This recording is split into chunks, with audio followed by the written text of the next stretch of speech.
But is that like a genetic thing, like a biological thing from like the spike in dopamine and all that type of stuff, or is it more of a psychological component, or is it a bit of both? I'm not one of these mind-brain dichotomy people. Yeah. You know, the mind and the brain are one. Okay. And so our mind and our bodies are one. Yeah. You know, so... it's a combination of it all. Yeah, it's everything. Now,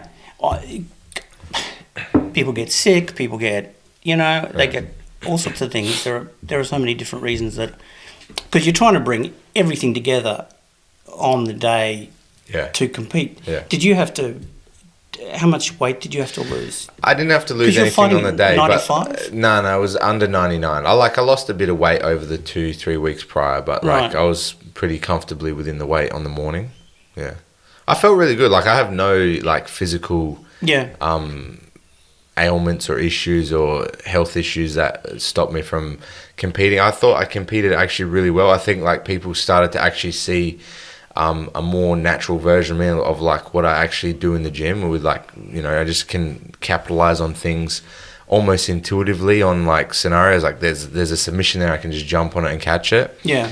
But just, like approaching the last fight just was very, very lethargic. I don't know what the reason, because I felt fit. Like honestly, like I've been doing beep tests and running and all this stuff, and I even think like, hey, I don't think I'm unfit. I think if I did a beep test with a bunch of the individuals there, I'd do really well. Like, so I just found it really disappointing. That's probably the first thing whenever you lose anything. It was very disappointing. But like, yeah, man, I don't know. Like, I just felt really tired. And there's been like 1 or 2 other times where I've had that kind of tiredness in like competition stuff, where like, you know, returning from a long overseas trip and going straight into a competition 2 days later or whatever, and being really lethargic, or, you know, cutting a bunch of weight, which I lost before, maybe 13 plus kilos in a couple of weeks.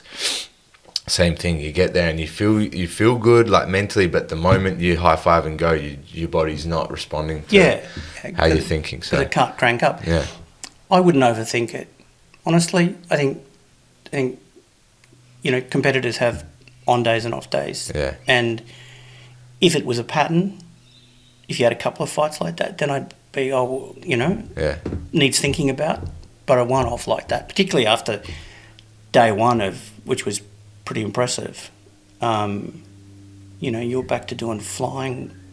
There was no flying Uchimata, but other than that, it was flying submissions and stuff. Yeah. So I think we can overthink things like that. That it's we all do that. We all look for reasons. We all look for not excuses, but reasons that stuff happen. And often it's just it's the background noise of being a human being, being alive. And you know, you can look all you want, but it doesn't happen. Yeah. And you waste time trying to rationalize, trying to work out what it was. What could have I done differently when I got up on Sunday morning that would have made a whole difference to the difference between winning and losing, when there would have been so many different things going on there. Mm-hmm.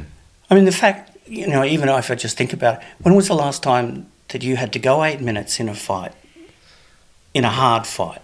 Yeah, I know. It hasn't been. It'd be literally be years, wouldn't it? With COVID. Yeah, maybe. Yeah. That makes it makes the world a difference to you and your opponent, who I assume was fighting in Sydney. Was he from Sydney? No. So the athlete that I fought with, he's like, he's, I think, you know, stays in Sydney, but like they kind of go to the US and train with a few other, you know. But it's a hometown, not home. I don't say hometown advantage, but being at home makes huge difference. Yeah. You don't know that because there are no. Who comes to Brisbane to have a big comp? I mean, it's all Sydney and Melbourne and overseas. Yeah.